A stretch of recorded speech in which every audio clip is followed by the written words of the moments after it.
The Colorado River Basin has just completed its driest 22-year period since the year 762. That is not a typo. The year 762. Charlemagne was not yet emperor. The Abbasid Caliphate was still consolidating its hold on Baghdad. In North America, the Mississippian culture was barely beginning to construct the first mounds at Cahokia, and the trees that recorded that ancient drought in their growth rings, those trees are still standing, still counting, still measuring.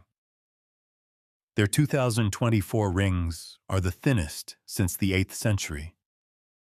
But here is the paradox that breaks the narrative frame before we even begin.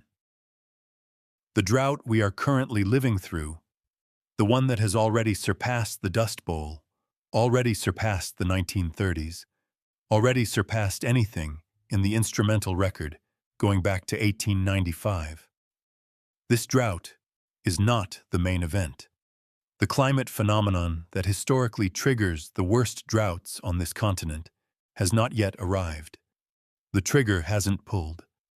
The ground beneath your feet is already the driest it has been in over 1,200 years, and the gun is still sitting on the table, unfired. That is not speculation. That is not a model projection. That is a measurement. The Palmer Drought Severity Index for the period ending in October of this year registered values that exceeded the worst year of the Dust Bowl by a margin large enough to fit the entire 1950s drought inside the gap. And the El Niño Southern Oscillation, the engine that has historically driven the most extreme continental drying events, is currently neutral. Not La Niña, which would make some sense. Not El Niño, which would also make some sense. Neutral. The system is breaking under conditions that should, by all historical precedent, be relatively mild. So the question is not whether we are in a drought. The question is what kind of drought we are in, and whether the vocabulary we have inherited to describe these events is capable of containing what is actually happening. The answer, emerging from half a dozen independent data streams, is that it is not. The drought has outpaced the language, and that means it has outpaced the public's ability to recognize it, the media's ability to frame it, and the political system's ability to respond to it. This is not a slow-moving natural disaster. It is a slow-moving cognitive disaster nested inside a natural one. And before we are done here, you will understand why the arrival of the next major El Niño, which climate models now give a 61% chance of developing by late spring, will not be a relief. It will be something closer to the opposite. But let us start with the data, because the data is not built on speculation. It is built on numbers, and the numbers are doing something that numbers are not supposed to do. They are breaking their own historical distributions. The previous worst drought in the United States, measured by both duration and intensity, was the Dust Bowl of the 1930s. That event was so severe that it blew the topsoil of 5 states into the Atlantic Ocean, displaced over 2 million people, and permanently altered American agriculture. It was a civilization-grade disaster, and it lasted approximately 7 years. The current drought, depending on where you draw the starting line, began either in 2000, in 2002, or in 2012. Those different start dates correspond to different regional onset times, because unlike the Dust Bowl, which concentrated its fury on the Great Plains, the current event is not a regional phenomenon.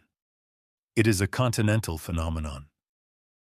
From the Sierra Nevada to the Appalachian foothills, from the Canadian border to the Rio Grande, the soil moisture deficit has entered territory that the instruments were not designed to measure. The Palmer Index, which has been the gold standard for drought measurement since the 1960s, runs on a scale from -10 to +10. The Dust Bowl bottomed out around -6. Current values in the Southwest have touched -8. But even that comparison has caveats we need to examine closely, because the Palmer Index was developed in 1965 using data from a climate that no longer exists. It was calibrated on a planet that we have since left behind. The index assumes a certain baseline of temperature, a certain relationship between evaporation and soil moisture, and a certain seasonal rhythm of precipitation. All of those assumptions are now wrong. The atmosphere today is hotter than the atmosphere of 1965 by approximately 1.5 degrees Fahrenheit globally, and by nearly 2.5 degrees across the western United States. That warming changes the evaporation equation fundamentally. A hotter atmosphere can hold more water vapor, roughly 7% more for every degree Celsius of warming. But that is not the same thing as having more water to hold. In fact, the relationship is inverted. Higher temperatures pull moisture out of soils and plants faster, even when precipitation remains constant. So a drought measured by the Palmer Index today is not equivalent to a drought measured by the same index in 1934. The 1934 drought was driven by precipitation failure. The current drought is driven by precipitation failure plus atmospheric thirst. The difference between those two things is the difference between a floodlight and a laser. Both are bright, but one of them cuts deeper. And that depth is why the 2021 water year in California, which was technically not even a dry year by precipitation standards, still produced the lowest reservoir inflows in a century. The rain fell, the snow fell, but the ground was so dry and the air so hungry that most of it never reached the rivers. It evaporated. It sublimated. It soaked into a soil column that had been desiccated by 20 years of cumulative deficit. That is the mechanism that breaks the old models. The old models assumed that a wet year would reset the system. They assumed that the natural storage mechanisms, the snowpack, the groundwater, the reservoir network, would refill when precipitation returned to normal. But normal no longer exists, and the system no longer resets. Let us take a concrete example, because abstraction is the enemy of understanding here. The Sierra Nevada snowpack, which provides approximately 30% of California's water supply, is measured every April 1st. That date is the historical peak, the moment when the snowpack is theoretically at its maximum depth before spring melt begins. On April 1st, 2023, after a winter of historic atmospheric river events that buried ski resorts under 40 feet of snow and flooded entire Central Valley towns, the snowpack stood at 239% of average. That number made headlines. It was called a drought buster. It was called a miracle March. And in the context of any previous drought in American history, it would have been exactly that. But here is what happened next. The spring of 2023 was the hottest on record for the Sierra Nevada range. The snow did not melt gradually. It sublimated, turned directly from solid to vapor without passing through liquid phase, at rates never before observed. By July, the snowpack was gone, and the reservoirs that had been refilled by the initial melt, they dropped faster than they had during the drought years. The soil beneath the snow had been so dry for so long that it acted like a sponge beneath a melting ice cube. The water never reached the rivers. It never reached the reservoirs. It went straight into the ground, which had been waiting for it for 2 decades. That is not a metaphor. That is a measurement. The United States Geological Survey operates a network of soil moisture sensors across the Sierra Nevada watershed. Those sensors recorded that even after the wettest winter in recorded history, the deep soil column, below about 3 feet, never reached field capacity. It never saturated. The rain and snowmelt simply disappeared into a deficit that had been accumulating since the Clinton administration. This is the hidden architecture of the current drought. It is not a surface phenomenon. It is not a short-term rainfall deficit. It is a structural depletion of the continent's water storage systems at every level: surface, soil, and groundwater. And that structural depletion means that even a series of normal or wet years will not end the drought. The drought will only end when the cumulative deficit has been repaid. And the cumulative deficit is now measured in years of average precipitation, not months. In California alone, the groundwater deficit accumulated since 2000 is estimated at 40 cubic kilometers. That is 40 trillion liters. That is enough water to fill Lake Mead from empty to full 2.5 times. And it is gone. It has been pumped out for agriculture, for cities, for industry. And unlike surface water, which can return in a single wet winter, groundwater takes decades or centuries to recharge naturally. The Central Valley Aquifer System, which supplies water to the most productive agricultural region on Earth, is being mined. That is the technical term. Mining. Because like any non-renewable resource, once that water is gone, it is not coming back on any human timescale. The land above it is sinking. The subsidence in the southern Central Valley has reached rates of 1 foot per year in some locations. Roads are cracking. Canals are buckling. Bridges are losing their clearance. The ground itself is collapsing because the water that once held it up has been removed. And that is just California. That is one state. But the drought does not respect state lines. It does not respect watershed boundaries. It does not respect the maps we have drawn to comfort ourselves. Consider Florida. Florida, on a normal drought map, should not appear in this story at all. Florida is a peninsula surrounded by warm ocean water. Florida receives over 50 inches of rain per year on average. Florida has one of the highest water tables in the country, so close to the surface that basements are virtually impossible to construct. Florida is, in the popular imagination and in the scientific literature, a place defined by too much water, not too little. And yet, as of late last year, nearly 99% of Florida was in drought. 99%. That is not a typo. That is not a misreading of the map.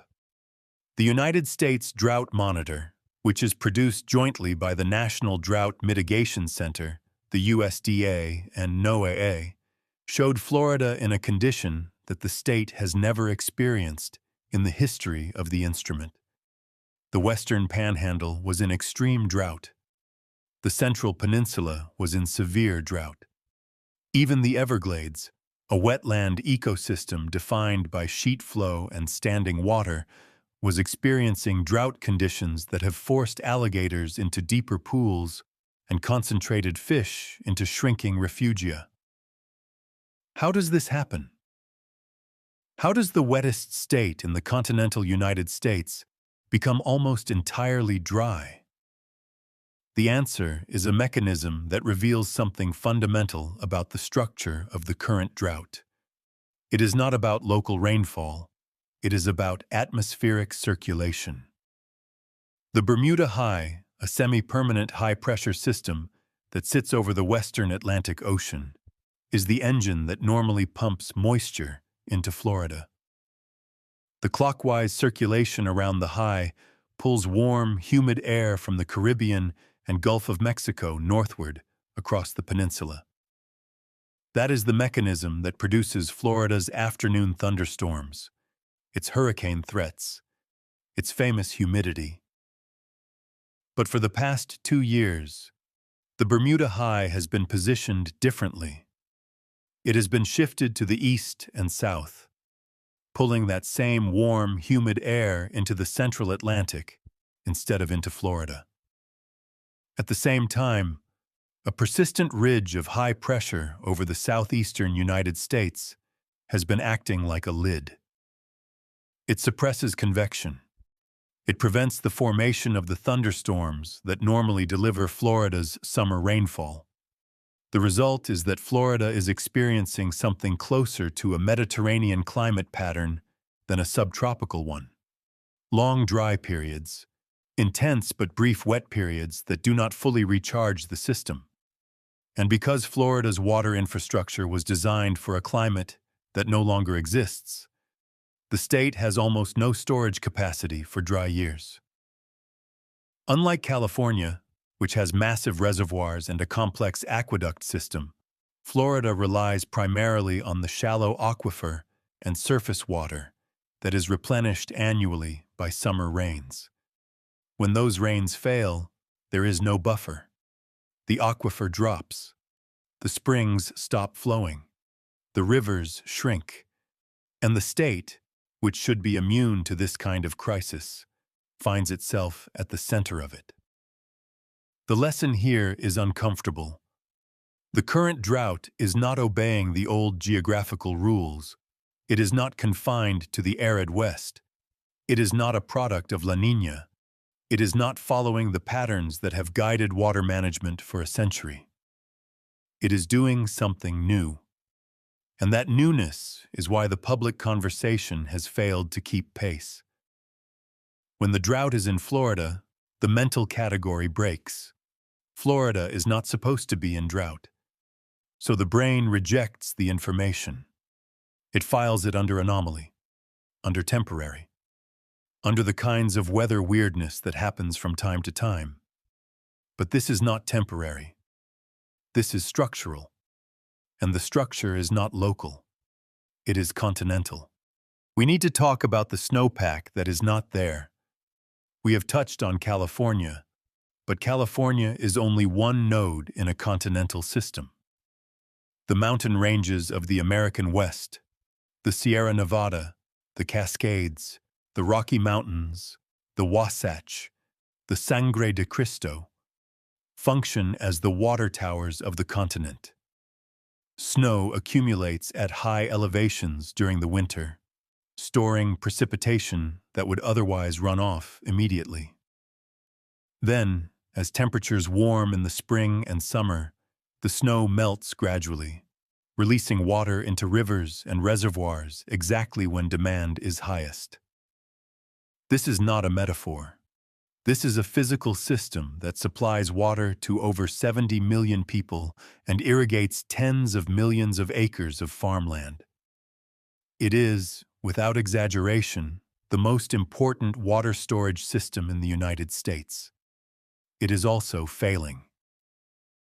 The April 1st snowpack measurements for 2024 are not yet complete, but the early data from the 3 major western regions tells a story that should be impossible under the laws of physics as we understood them a generation ago. The Sierra Nevada snowpack is at 62% of average. The Cascades are at 58%. The Upper Colorado Basin is at 47%. These are not slight deficits. These are the kinds of numbers that used to accompany catastrophic drought, years like 1977 or 1990. But here is the paradox that should stop you cold. The precipitation totals at lower elevations have been near normal across most of the West this winter. Seattle had a normal winter. Denver had a normal winter. Salt Lake City had a slightly wet than normal winter. So where is the snow? The answer is temperature. Winter temperatures across the western mountains have been 3 to 5 degrees Fahrenheit above the long-term average. That does not sound like much, but it is enough to shift the precipitation phase from snow to rain at middle elevations, and it is enough to accelerate the melting of whatever snow does fall. The mountains are not storing water this winter because the mountains are too warm to be mountains in the hydrological sense. They are behaving more like hills in the coastal range, receiving rain, not snow, and sending that rain directly down rivers instead of holding it in reserve. This is what climate scientists call a hydrological inversion. The natural storage mechanism that has operated for millennia is being bypassed. The water is still falling from the sky, but it is falling in the wrong form, at the wrong time, and it is not being saved for the dry season. Let that land for a moment. The water is still coming. The drought is not primarily a precipitation drought. It is a temperature drought. It is a drought of evaporation, of sublimation, of phase change. And those kinds of droughts are fundamentally different from the ones we have prepared for. The Dust Bowl was driven by precipitation failure. The 1950s drought was driven by precipitation failure. The 1976-77 drought was driven by precipitation failure. This drought is driven by heat, and heat is not something you can wait out. Heat does not revert to the mean on a predictable schedule. Heat accumulates, and the heat that has accumulated over the past 2 decades has fundamentally altered the relationship between precipitation and water supply. A 10-inch rain year in 1980 produced a certain amount of runoff, a certain amount of groundwater recharge, a certain amount of reservoir storage. A 10-inch rain year today produces significantly less of all three because the starting conditions are drier, the evaporation rates are higher, and the vegetation is more stressed. The same input produces a smaller output. That is the definition of a system that is losing efficiency, and the loss of efficiency is accelerating. The acceleration is driven by feedback loops, and feedback loops are where linear thinking goes to die. The simplest feedback loop operating in the current drought is the temperature-soil-moisture loop. Dry soil heats up faster than moist soil. Anyone who has walked barefoot on a dry lawn and then on a wet lawn knows this intuitively. The dry lawn is hotter because the energy that would have gone into evaporating water goes instead into raising the temperature of the ground. That hotter ground then heats the air above it, which increases the atmospheric demand for moisture, which dries the soil further, which heats the ground further.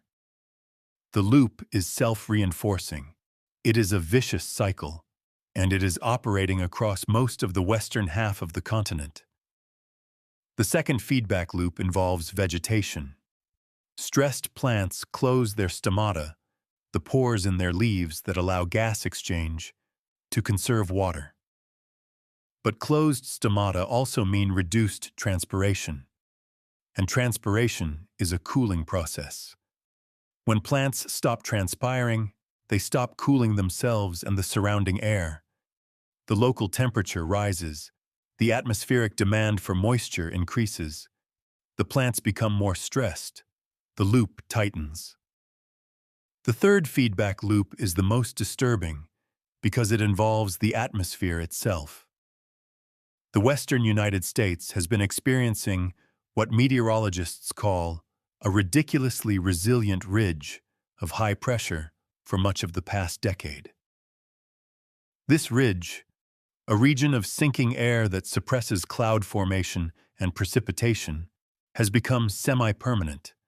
It sits over the west coast and the interior west, deflecting storms north into Canada or south into Mexico. The ridge is maintained by the temperature gradient between the warm continent and the cool Pacific Ocean. But as the continent warms further, the temperature gradient increases, which strengthens the ridge, which warms the continent further. The ridge is literally feeding on itself. And as long as the ridge remains in place, the drought will continue regardless of what happens with El Niño or La Niña or any of the other modes of variability that historically have brought relief. The ridge is its own climate pattern now. It is not a temporary anomaly. It is a permanent feature of the North American circulation, at least for the foreseeable future. And it is the reason why the current drought has lasted 22 years and shows no signs of ending. The natural variability that used to reset the system, the wet cycles, the El Niño winters, the atmospheric river events, these are still happening. But they are happening inside a system that has been fundamentally altered. The wet cycles are less effective because the ground is drier and the air is thirstier. The El Niño winters bring rain, but they also bring warm temperatures that reduce snowpack. The atmospheric rivers deliver massive amounts of moisture in short periods, but that moisture runs off too quickly to fully recharge the deep soil column or the groundwater. The system is like a bank account with a monthly deposit and a daily withdrawal. If the withdrawal rate exceeds the deposit rate, the balance falls even if the deposits continue. And the withdrawal rate, evaporation, transpiration, human consumption, has been increasing every year while the deposit rate has remained flat or fallen. The balance is now negative, and negative balances in natural systems do not resolve themselves. They require intervention. They require a fundamental change in either the withdrawal rate or the deposit rate. Neither is currently happening. The human response to the drought has been characterized by what we might call metric saturation. When every month is a record, records stop feeling like records. When every year is the hottest or driest or most extreme, the language of extremity loses its power. The National Oceanic and Atmospheric Administration has reported that the past 8 years have been the 8 hottest on record globally. That statement is true. It is also numbing. The human brain is not designed to process monotonic trends. We are wired to notice changes from a baseline, but when the baseline shifts every year, the change disappears. The water managers know this, the scientists know this, but the public does not, because the public is being fed the same language of shock and record-breaking that has been used for decades. And that language is now failing. What is needed is a different kind of language. Not the language of emergency, because emergencies end. Not the language of crisis, because crises resolve, but the language of structural transformation. The current drought is not an emergency. It is a new baseline. The Southwest is not going to return to the climate of the 20th century. The 20th century is over. The climate of the 21st century is hotter, drier, and more variable. And the sooner that reality is incorporated into planning, into infrastructure, into agriculture, into the daily lives of 70 million people, the less painful the adjustment will be. But adjustment requires recognition, and recognition requires a narrative. The narrative that has dominated the public conversation, that the drought is a temporary crisis that will end when the rains return, is not just wrong. It is dangerously wrong because it delays the necessary investments in desalination, in water recycling, in efficiency, in the kinds of structural changes that take decades to implement. The rains will return. They always do. But they will return to a landscape that has been fundamentally altered by heat, by groundwater depletion, by the collapse of the snowpack. They will return to a system that no longer functions the way it did. And they will not fix the problem because the problem is not rainfall. The problem is the relationship between rainfall and water supply. That relationship has changed, and no amount of rain will change it back. There is a deeper layer here, one that moves beyond hydrology into the philosophy of prediction. The models that climate scientists use to forecast drought are based on historical relationships. They look at sea surface temperatures, atmospheric pressure patterns, soil moisture conditions, and they calculate the probability of various outcomes. These models have been remarkably accurate for the past 30 years. They predicted the warming. They predicted the drying of the Southwest. They predicted the increase in extreme precipitation events. But they are now encountering something that the models did not predict, something that is visible in the data but not fully understood. The relationship between the tropical Pacific and the North American climate is changing. El Niño and La Niña events are not behaving the way they used to. The classic teleconnection, the chain of atmospheric linkages that connects sea surface temperature anomalies in the equatorial Pacific to rainfall patterns in California and the Great Plains. This teleconnection is weakening, or rather, it is being overridden by other factors. The ridiculously resilient ridge, the warming of the Arctic, the changes in the jet stream. These are all modifying the El Niño signal. A strong El Niño used to mean a wet winter in California with near certainty. That is no longer true. The 2015-16 El Niño was one of the strongest on record, and California received near-normal precipitation, not drought-busting, not even particularly wet. Just normal. The signal is being scrambled by noise, and the noise is becoming the signal. This is the deeper unknown. We do not fully understand why the teleconnections are changing. We have hypotheses. We have model experiments. We have theoretical arguments about the changing background state of the climate system. But we do not have certainty. And the lack of certainty means that water managers are flying blind in a way that they have not had to fly blind for a generation. The old rules no longer apply. The new rules are still being written. And in the meantime, the drought continues. Let us return to the trigger that has not yet fired. The El Niño Southern Oscillation is currently neutral. Sea surface temperatures in the equatorial Pacific are near average. Atmospheric pressure patterns are near average. The system is in a state that historically would be associated with mild conditions, not drought, not flood, just the normal variability of a continent-sized climate system. And yet, as we have seen, the drought is already worse than the Dust Bowl. The trigger has not pulled, and the gun has already fired a bullet that exceeds any previous shot. This is the paradox that should keep you awake. What happens when the trigger does pull? What happens when the next major El Niño develops, as models now suggest is likely in the coming months? The answer is not intuitive. One might think that El Niño would bring relief. It brings moisture to the southern tier of the United States. It brings winter rain to California. It brings snow to the mountains of Arizona and New Mexico. But the current drought is not a precipitation drought. It is a temperature drought. And El Niño, for all its moisture, brings warmth. Warmth that will fall on a snowpack that is already thin.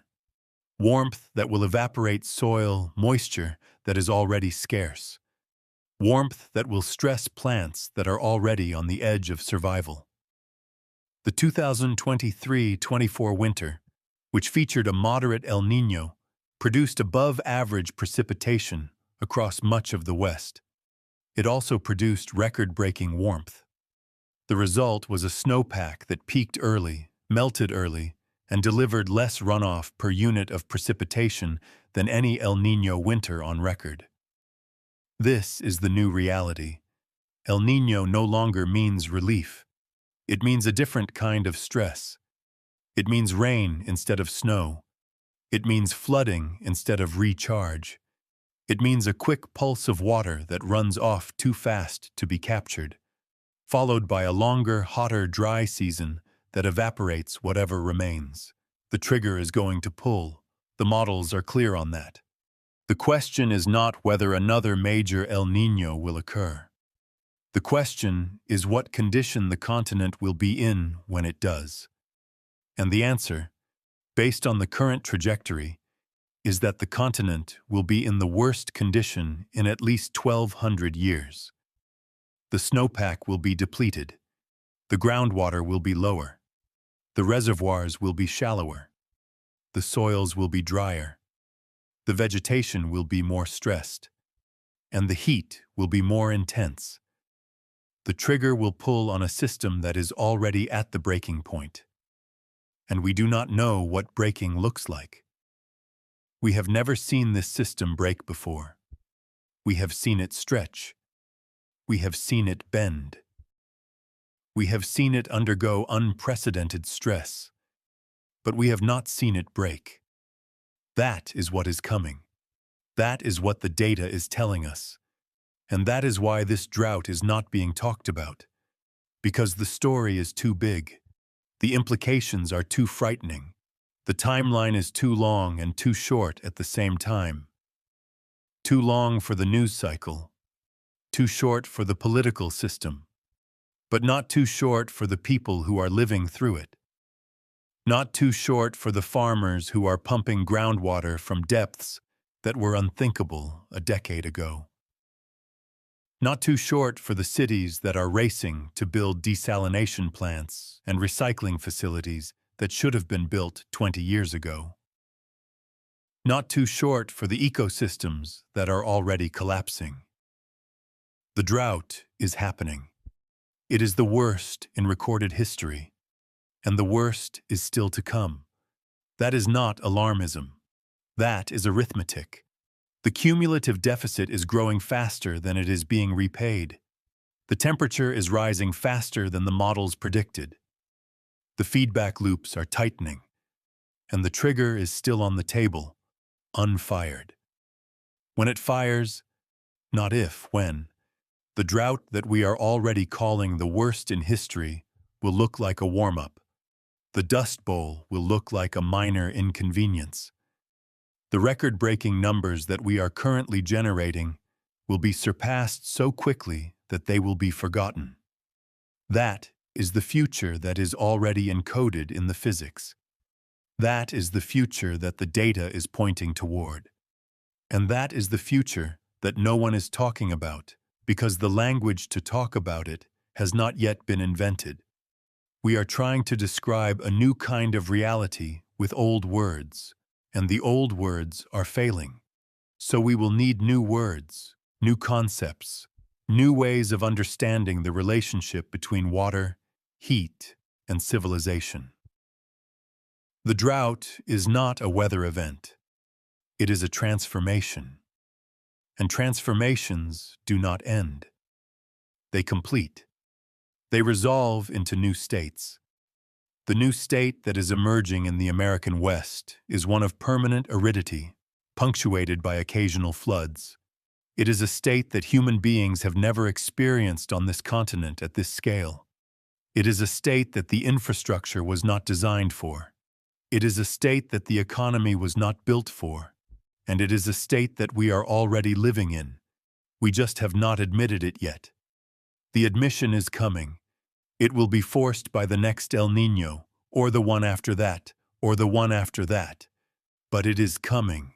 And when it comes, the question will not be whether we should have prepared. The question will be whether it is too late to prepare at all. That question is still open. The answer depends on what we do in the months and years ahead. But the window is closing. The data does not lie. The trees do not lie. The rings of the bristlecone pines, the oldest living organisms on Earth, are telling us something that no human has ever heard before. They are telling us that the world has changed, and they are telling us that the change is accelerating. Listen to the trees. They have been counting for longer than we have been writing. They know what they are talking about. Listen to the trees. They have been counting for longer than we have been writing. They know what they are talking about. But the trees are not the only silent witnesses. Beneath the surface, in the dark catacombs of the continent's geology, something else is counting. Something else is measuring. Something else is reaching its own limit. And that limit is not measured in rings or years or even centuries. It is measured in something far more fundamental. It is measured in the elastic deformation of the planetary crust itself. The water that has been pumped from the aquifers of the Central Valley, the high plains, the basin and range, that water had weight. It had mass. And that mass was pressing down on the continent in ways that geologists are only now beginning to fully appreciate. The removal of that mass has allowed the land to rise.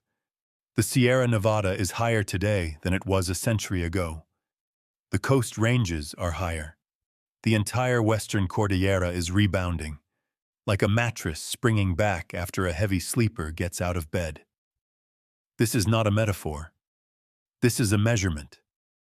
GPS stations across the western United States have recorded uplift rates of several millimeters per year, sustained for decades. Some of that uplift is glacial isostatic adjustment, the lingering rebound from the last ice age, but an increasing fraction is anthropogenic. It is the direct result of pumping groundwater. And here is the paradox that the geodetic data reveals. The same water that was keeping the land from rising was also keeping the San Andreas Fault from moving. The weight of the water was a stabilizing force. It added normal stress to the fault plains. It clamped them shut. As that weight is removed, the clamps are loosening. The crust is not just rising, it is unclamping. And an unclamped fault is a fault that is closer to failure. The relationship between groundwater depletion and earthquake frequency is not yet fully understood. The science is young, the data is sparse, but the preliminary studies are alarming. In the Central Valley, where groundwater extraction has been most intense, the seasonal variation in crustal deformation is now large enough to be measured by space-based radar. The land goes down in the winter when pumping slows and irrigation demand falls. It goes up in the summer when the pumps run at full capacity. This annual cycle of loading and unloading is imposing a stress cycle on the nearby fault systems. And stress cycles, as seismologists have known since the 1960s, are what trigger earthquakes, not the steady background stress that builds over centuries, the rapid changes, the sudden additions or removals of load, the human finger on the scale. The 2011 earthquake in Lorca, Spain, magnitude 5.1, was directly linked to groundwater extraction in the surrounding basin. The 2014 earthquake in Cushing, Oklahoma, magnitude 5.0, was linked to wastewater injection from oil and gas production. But those are small events. They are previews. The question that no one is asking in public, but that every seismologist in California is asking in private, is what happens when the groundwater depletion of the Central Valley reaches its logical endpoint. What happens when the aquifers are empty, the land has risen by half a meter, and the San Andreas Fault, the most studied fault on Earth, finds itself unclamped for the first time in 10,000 years? The answer is not on any official risk map. The official risk maps assume steady-state conditions. They assume that the background stress field is constant. They do not account for the human removal of billions of tons of mass from the crust. They cannot, because the human removal of billions of tons of mass from the crust has never happened before. We are in unmapped territory. and the maps themselves are becoming unreliable. The unreliability extends beyond the solid Earth. The atmosphere, too, is behaving in ways that the old maps cannot capture. The jet stream, that high-altitude river of air that separates cold polar air from warm tropical air, has been weakening and meandering for the past 2 decades. The mechanism is now well understood. The Arctic is warming faster than the rest of the planet, a phenomenon called Arctic amplification. This reduces the temperature gradient between the polar region and the mid-latitudes. The jet stream is driven by that gradient. Reduce the gradient, reduce the wind. Reduce the wind, increase the meanders. And the meanders, those great looping sine waves that once moved steadily from west to east, are now stalling. They are getting stuck. When a meander stalls, a ridge of high pressure parks itself over one region, and a trough of low pressure parks itself over another. The ridge brings heat and drought. The trough brings cold and floods, and both stay in place for weeks or months instead of days. This is not theoretical. This is the observed behavior of the atmosphere for the past 15 years. The Russian heat wave of 2010, which killed 55,000 people and destroyed 40% of the country's wheat crop. The European floods of 2021, which killed over 200 people in Germany and Belgium. The Pacific Northwest heat wave of 2021, which reached 49 degrees Celsius in a region where air conditioning is rare. All of these events were caused by stalled jet stream meanders. All of them were made more likely by Arctic amplification. And all of them are previews of a future in which the jet stream stalls more often, stays stalled longer, and produces extremes that are more extreme than anything in the historical record. The current drought is not separate from this phenomenon. The ridiculously resilient ridge that has been parked over the west coast for most of the past decade is a stalled jet stream meander. It is the same physics, the same warming, the same feedback loops. The ridge is not going to move, not permanently, not until the Arctic stops warming, and the Arctic is not going to stop warming, not on any timescale that matters to human civilization. The feedback loops in the Arctic are even more powerful than the loops in the Southwest. The loss of sea ice reduces the albedo, the reflectivity, of the polar region. Dark ocean absorbs more sunlight than white ice. That absorption warms the water. The warm water melts more ice. The loop tightens. The permafrost is thawing. The thawing permafrost releases methane, a greenhouse gas 80 times more powerful than carbon dioxide over a 20-year horizon. The methane accelerates the warming. The warming accelerates the thaw. The loop tightens. The Arctic is not just warming, it is transforming. It is becoming a different place. And that different place is driving the weather of the mid-latitudes in ways that the old models never anticipated. The old models assumed that the Arctic would remain cold. That assumption is now as obsolete as the assumption that the western snowpack would remain reliable. The world has changed. The atmosphere knows it. The oceans know it. The trees know it. But the human systems that depend on stability, the water systems, the agricultural systems, the insurance systems, the political systems, these systems are still operating on the old assumptions. They are still planning for the climate of the 20th century. And that planning is becoming a form of active malpractice. Consider the insurance industry. The insurance industry is not sentimental. It does not operate on hope. It operates on risk models, and risk models are built on historical data. The historical data says that the American West has droughts, yes, but that the droughts end. The historical data says that Florida has wet summers. The historical data says that the jet stream meanders but does not stall. The historical data is wrong. Not slightly wrong, fundamentally wrong. Because the historical data is from a different planet. The planet that produced the data set that the insurance industry uses to price risk no longer exists. It has been replaced by a hotter, more volatile, less predictable planet. And the insurance industry is beginning to notice. In California, several major insurers have stopped writing new homeowners policies altogether. In Florida, the state-backed insurer of last resort has become the insurer of first resort because private insurers have fled. In Louisiana, the insurance market is collapsing under the weight of hurricane losses. These are not isolated failures. These are symptoms of a deeper problem. The problem is that the future no longer resembles the past.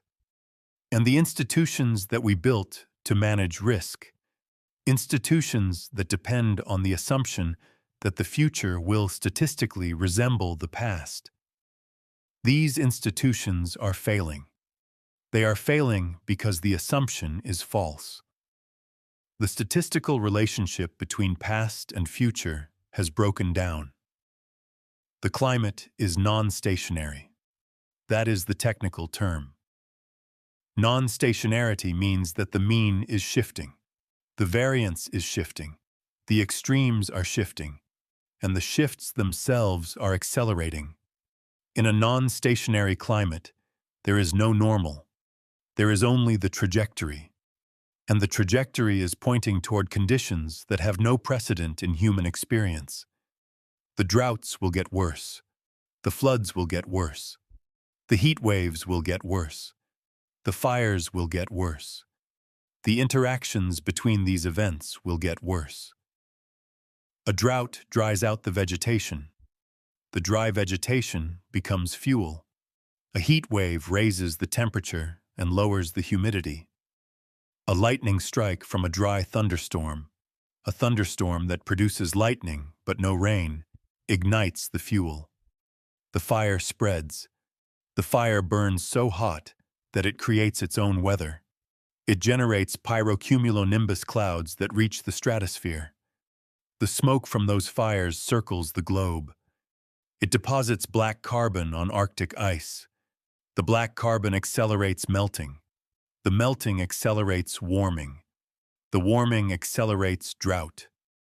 The loop tightens. This is not a chain of events. This is a web, and the web is tightening around us. The human response to this tightening has been characterized by a phenomenon that psychologists call the normalcy bias. The normalcy bias is the tendency of human beings to assume that the future will be like the past, even when presented with clear evidence to the contrary. It is why people stay in their homes when a hurricane is approaching.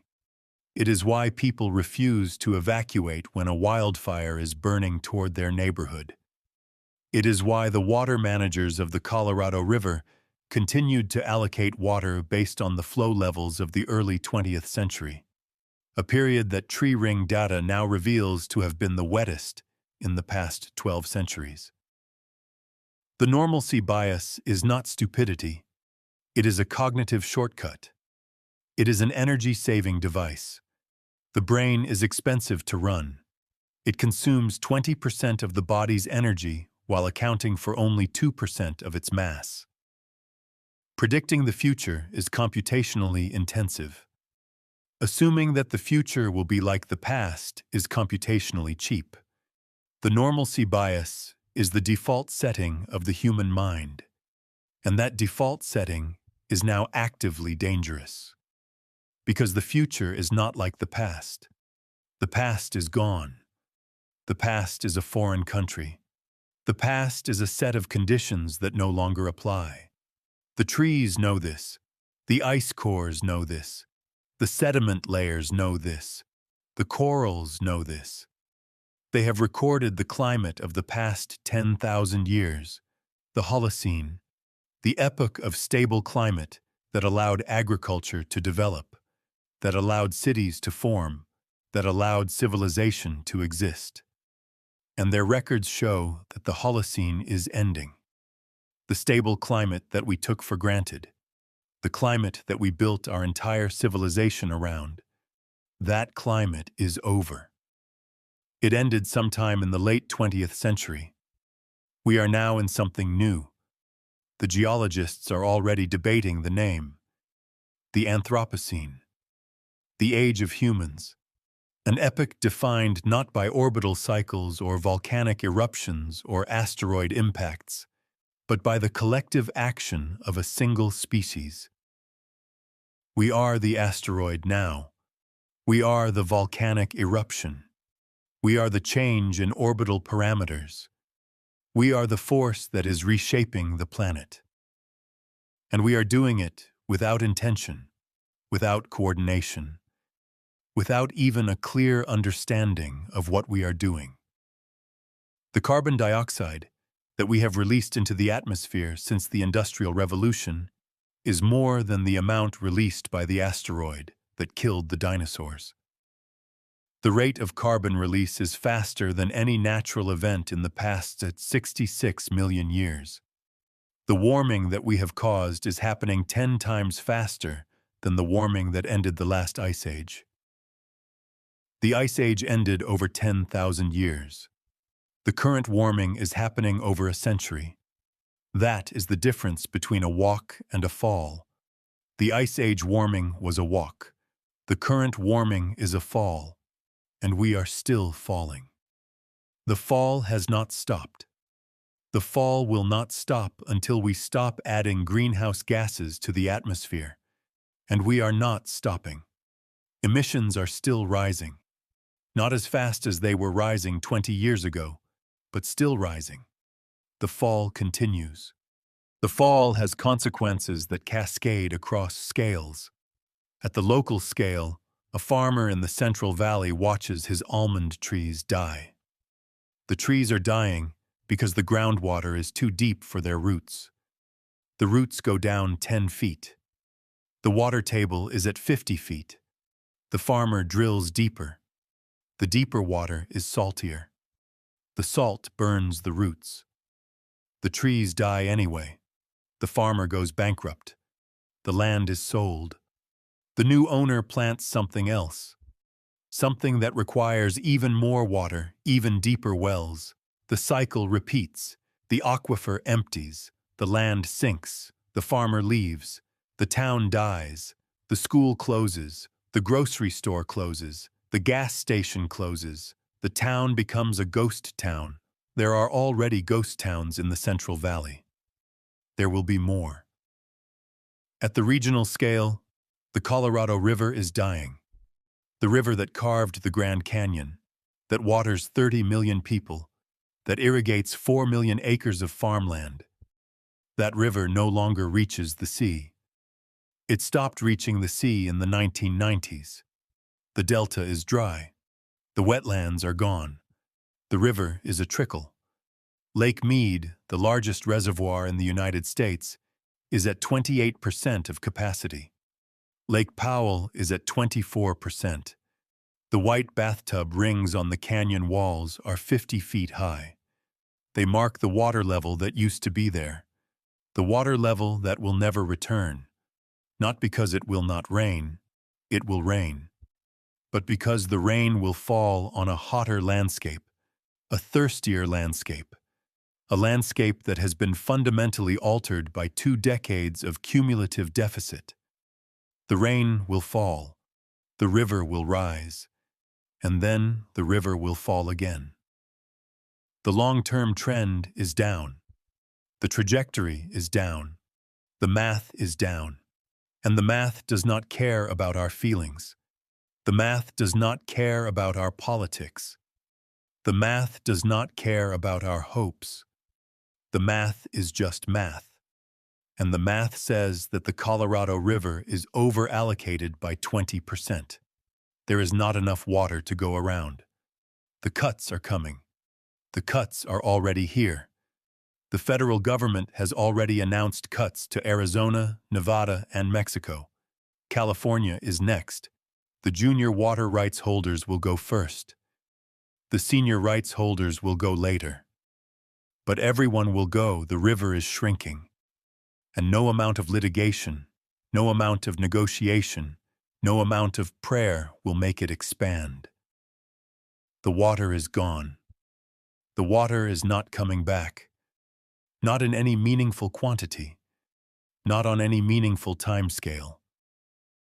The river that sustained the Southwest for 10,000 years is entering its death spiral, and we are watching it happen in real time.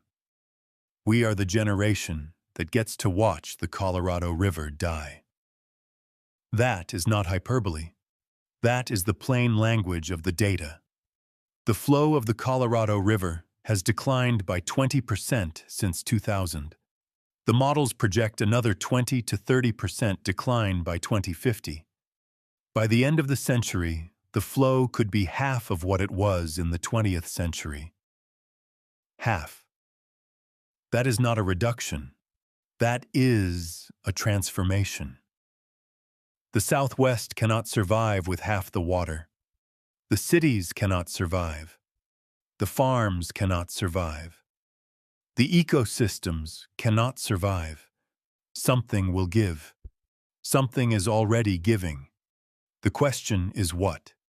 And the answer will be determined not by the laws of physics. The laws of physics are already fixed, but by the laws of human institutions. And human institutions are not fixed. They are made of paper and precedent and political will, and political will is a scarce resource, scarcer than water, scarcer than anything. At the continental scale, the drought is reorganizing the economy. The agricultural industry of California is worth $50 billion per year. It produces a third of the country's vegetables and two-thirds of its fruits and nuts. That industry is dying. Not quickly, not dramatically, but dying nonetheless. The almond orchards are being pulled out. The pistachio orchards are being pulled out. The citrus groves are being pulled out. The vines are being pulled out. The land is being fallowed. The fallowed land is turning to dust. The dust is blowing. The dust is carrying pesticides, fungicides, herbicides. The dust is carrying the topsoil. The topsoil is the product of 10,000 years of geological and biological processes. It is being lost in decades. The dust is not staying in California. It is rising into the atmosphere.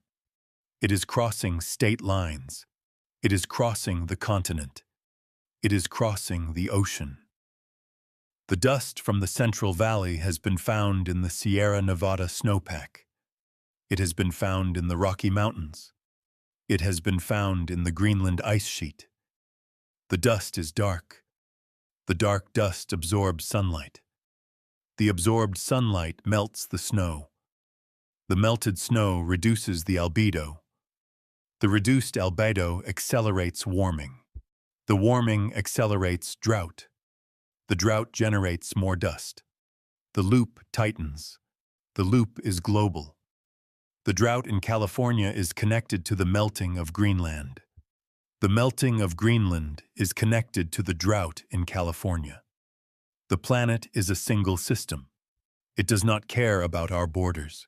It does not care about our categories. It does not care about our distinctions between natural and human-caused, between drought and fire, between atmosphere and ocean, between past and future. It is all one thing, and that one thing is changing. The change is accelerating, and we are only beginning to understand what that acceleration means. There is a concept in complex systems theory called bifurcation. A bifurcation is a point at which a system can suddenly shift from one stable state to another. The shift is not gradual. It is not predictable. It is not reversible. The system flips. The system flips because the old stable state has become unstable. The feedback loops that used to maintain the old state have been overwhelmed by new feedback loops that push the system toward a different state. The climate system has bifurcation points. The loss of Arctic sea ice is a bifurcation. Once the ice is gone, it is gone. The summer sea ice will not come back. Not on any human timescale. The collapse of the Greenland ice sheet is a bifurcation. Once the ice sheet passes a certain threshold of melting, the melting accelerates. The ice sheet becomes darker. The darker ice absorbs more sunlight. The more sunlight absorbed, the faster the melting. The faster the melting, the lower the ice sheet surface. The lower the surface, the warmer the air. The warmer the air, the faster the melting. The loop tightens. The ice sheet collapses. The sea level rises. The sea level rises by 7 meters.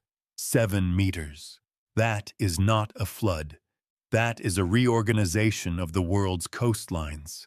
Every coastal city on Earth, every port, every beach, every barrier island, every delta, every estuary, gone, not in 1,000 years, in a century, 2 centuries. The time scale of the Greenland collapse is measured in centuries, not millennia. And we have already passed the point of no return. The point of no return for Greenland was passed sometime in the early 2000s. We did not know it at the time. We were not paying attention. We were distracted. The distraction was expensive. The distraction will cost us the coasts. The American East Coast, the Gulf Coast, the West Coast. The cities are already planning for sea level rise. They are building seawalls. They are raising roads. They are installing pumps. They are retreating. The retreat is expensive. The retreat will cost trillions. The retreat will not be orderly. The retreat will be chaotic. The retreat will be forced by storms, by floods, by the slow creep of the rising tide. The retreat will be a story of winners and losers. The winners will be the inland cities. The losers will be everyone else. But even the inland cities will not escape. The inland cities depend on the coastal cities. The ports, the shipping lanes, the supply chains. The supply chains are global. The supply chains are fragile. The supply chains are already breaking. The drought is breaking them.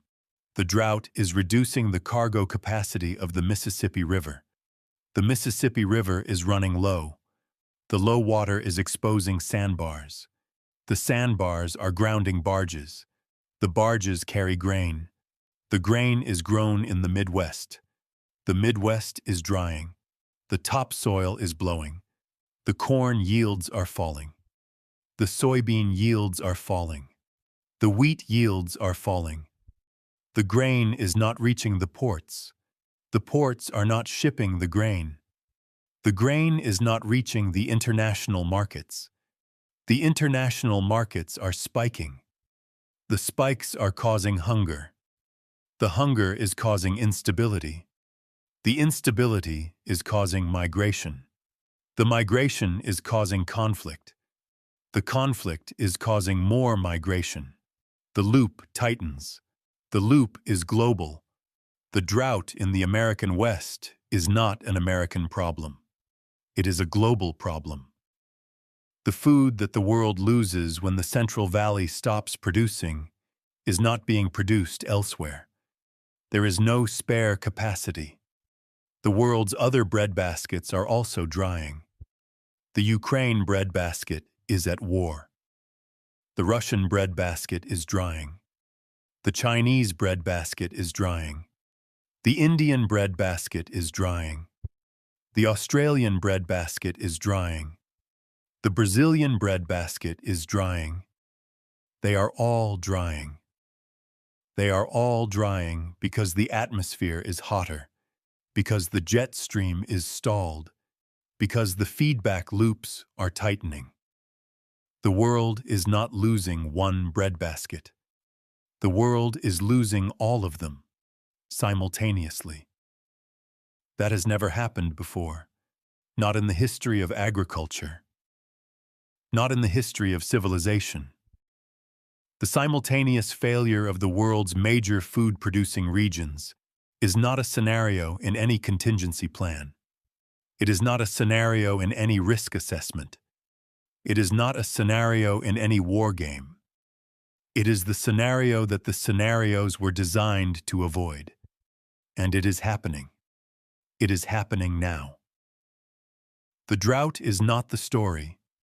The drought is the first chapter. The story is the collapse of the global food system.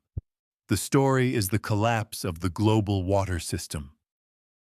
The story is the collapse of the global climate system. The story is the collapse of the global political system. The systems are connected. The connections are amplifying. The amplification is accelerating. The acceleration is exceeding every model. Every model was wrong. Not because the modelers were stupid, because the models were built on assumptions that no longer hold. The models assumed linearity. The models assumed independence. The models assumed stationarity. The models assumed that the future would resemble the past. The future does not resemble the past. The future is something else. The future is a bifurcation. The future is a flip. The future is a state change. And we are living through the flip. The flip has a signature. The signature is the increasing frequency of events that should not be possible under the old climate. The 2021 Pacific Northwest heat wave. Temperatures of 49 degrees Celsius in a region calm where the previous record was 44 degrees. 49 degrees is not just a broken record, it is a broken category. The statistical models that calculated the probability of such an event put it at 1 in 10,000 years. 1 in 10,000 years. And then it happened again in 2022, and again in 2023. The models were not wrong. The climate changed. The event that was 1 in 10,000 years in the old climate is now 1 in 10 years in the new climate. The probability shifted by 3 orders of magnitude in a decade. That is not gradual. That is catastrophic. That is the signature of a system approaching a bifurcation. The fluctuations get larger. The extremes get more extreme. The system becomes jittery. The jitteriness is a warning. The system is telling us that it is about to flip. It is telling us that the old rules no longer apply. It is telling us that the new rules are being written in real time, and we are not reading the warnings. We are not reading because we are distracted. We are not reading because the warnings are unpleasant. We are not reading because the warnings imply that our way of life is ending. Our way of life is ending. Not because of a single catastrophe, not because of a single drought, but because the planetary systems that supported our way of life are reorganizing themselves into a new configuration. A configuration that does not include us, or rather, a configuration that includes us in a different way, not as masters, not even as passengers, as part of the system, subject to its rules, vulnerable to its fluctuations, at its mercy, the mercy of a system that has no mercy. That is not a moral statement. That is a physical statement. The climate system does not hate us. It does not love us. It does not care about us. It is a system. It operates according to laws. The laws are indifferent. The laws will continue to operate regardless of what we do. The only question is what the laws will do to us, and the answer to that question is written in the data. The data says that the drought is the worst in 1200 years. The data says that the trigger has not pulled. The data says that the trigger is coming.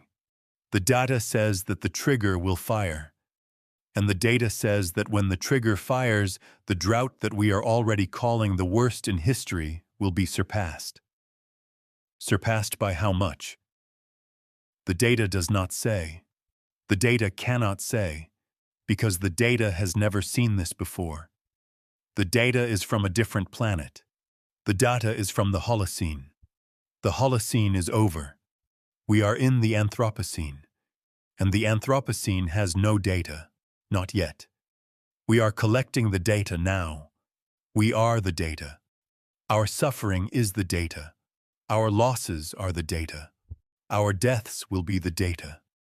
The scientists of the future will look back at this time. They will study our records.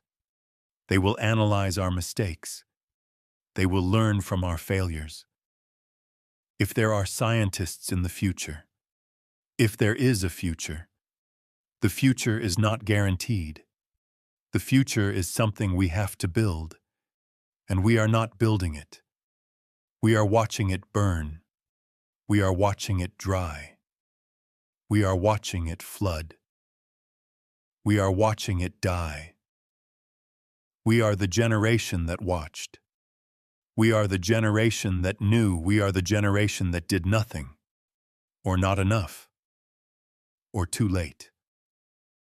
The distinction will not matter to our grandchildren. Our grandchildren will not care whether we did nothing or not enough or too late. They will only care that we failed them. And we have failed them. The data says so. The drought says so. The empty reservoirs say so. The dying trees say so. The sinking land says so. The rising sea says so. The stalled jet stream says so. The melting ice says so. The burning forests say so. The record-breaking heat says so. The unprecedented floods say so. The collapsing ecosystems say so. The failing crops say so. The rising food prices say so. The increasing conflicts say so. The growing migration says so. The signs are everywhere. The signs are undeniable. The signs are screaming, and we are not listening. We are not listening because the screams are too loud. We are not listening because the screams are coming from all directions. We are not listening because the screams have become the background noise of our lives. The background noise is the new normal. The new normal is not normal. The new normal is the end of normal. The end of normal is the beginning of something else. Something we cannot name.